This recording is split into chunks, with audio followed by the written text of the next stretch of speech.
So if you're planning on moving to Olympia, Washington, and you're out of state, or even if you're in a different city in Washington and you're considering Olympia, this video is perfect for you. If you're new to the channel, welcome. My name is Garrett Terrell. I'm a local real estate agent and investor here in the Olympia, Washington market, and I'm the expert in this market. So if you have any questions, I am your guy. And with that being said, let's jump into the video. So the first thing I want to cover is the neighborhoods of Olympia. How are they situated? Where do you want to be? What are they called? What I can say is Olympia is basically split up into 4 different sections: north, south, east, and west. North of Olympia is called Johnson Point area. This is a higher end area. You're going to see a lot of rural properties, a lot of trees, long country roads, big lots, big acreage. And as you go farther north into Johnson Point, you are going to get closer to the water of Puget Sound. Now, East Olympia is called East Side. This is a historical area, a lot of old craftsman homes that are built in the 20s, 30s, and 40s. There's a lot of commercial businesses in this area mixed in with residential. There's a few restaurants and grocery stores and little shops and antiques, stuff like that. That's going to be the majority of East Side downtown Olympia. Now, South Olympia is primarily the South Capitol neighborhood. This is literally below the state capitol. It is one of the first neighborhoods ever built in Olympia. A ton of historical register homes and they're tree-lined streets. It's a really good area, but it is highly expensive. As you go deeper into South, you're getting into a city called Tumwater, which is a smaller city in Thurston County, but it borders Olympia, and you're going to have a mixture of commercial buildings, restaurants, bars. Now, West Olympia is called the West Side. Now, this is going to have a lot of commercial storefronts. It's going to have a lot of industrial buildings.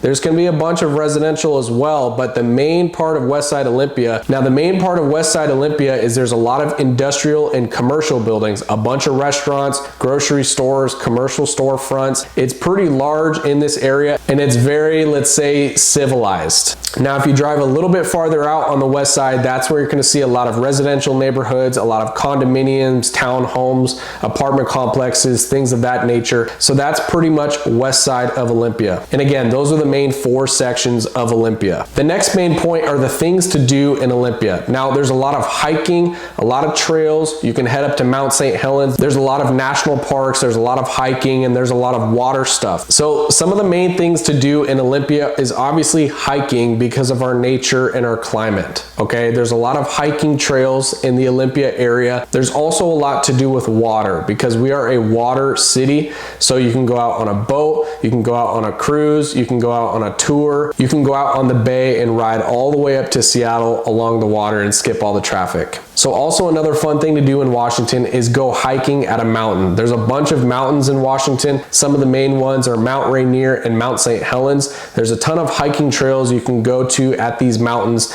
and it's a great day trip. It's a great fun thing to do. The next thing I'll talk about is the economy. Olympia has a very stable and strong job economy because we have a lot of companies in Seattle like Google, Microsoft, Amazon, Boeing. There's a ton of those companies up there, and a lot of their workforce gets driven out of Seattle because of the price point, so they come down to Tacoma and eventually to Olympia. A lot of people work in Olympia because it's half the price of Seattle, and it's not too far of a drive. It's about an hour if you got a heavy foot. So also Olympia is the state capital of Washington, so we have a lot of state workers in Olympia as well. Third, in my opinion, job-wise, is the military presence that Olympia has. We are so close to JBLM, which is Joint Base Lewis McChord. It's the biggest military base in Washington, and it's only 20 minutes from Olympia. So we get a ton of military people here. It's a great job force and job market in our area. The military base provides a ton of jobs, and it provides a huge influx of people that are always consistently moving in and moving out of our city. The last thing I want to bring up are what are the best restaurants in Olympia. A great restaurant in Olympia is the Bud Bay Cafe. Bud Bay Cafe is in downtown Olympia. It's right on the water. They have great customer service. They got great seafood,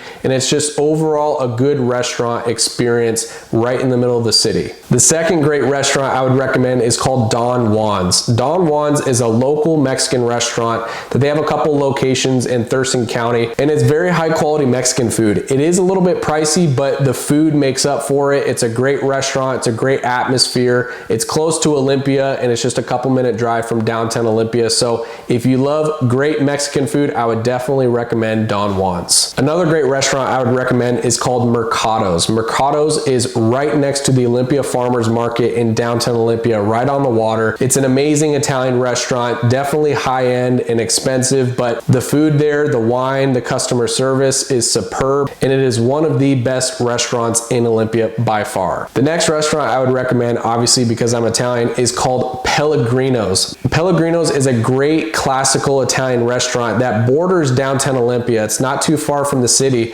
but is a very sought after restaurant. A lot of people, a lot of locals know this place as to be the best Italian food in Olympia, and in my opinion it is. It's very old school, very classic. They have great Italian food. It's in a central location, it's easy to get to, and it's actually fairly priced. It's not too expensive. The last and final restaurant I'll bring up is called Anthony's Hearthfire. Now there's really two locations of Anthony's and Hearthfire. They're kind of a partner restaurant. There's a location right on the water in downtown Olympia, and there's one maybe a mile away up by the marina. And these are two partner restaurants that are definitely the highest quality restaurants in Olympia by far. Like if you're gonna have a really nice dinner, you are gonna go to Anthony's or Hearthfire. It's probably the most expensive restaurant that I've mentioned out of all five, but you are going to have the best customer service, the best seafood in Olympia. It's a really cool environment. They got a great bar, they have great drinks, they have great appetizers. Everything about this restaurant is great. You're not gonna be disappointed. And that's it for the video today, you guys. If you have any questions, make sure to drop them below in the comments. Also, if you're new to the channel, make sure to like and subscribe. I'm posting a ton of content, and it really helps me out if you click subscribe. I try to bring the most value to you guys as possible, so hitting that subscribe button really thanks me a lot. It doesn't cost you any money, and I would really appreciate it. If you have any other questions, make sure to drop those below in the comments. I will see you in the next video.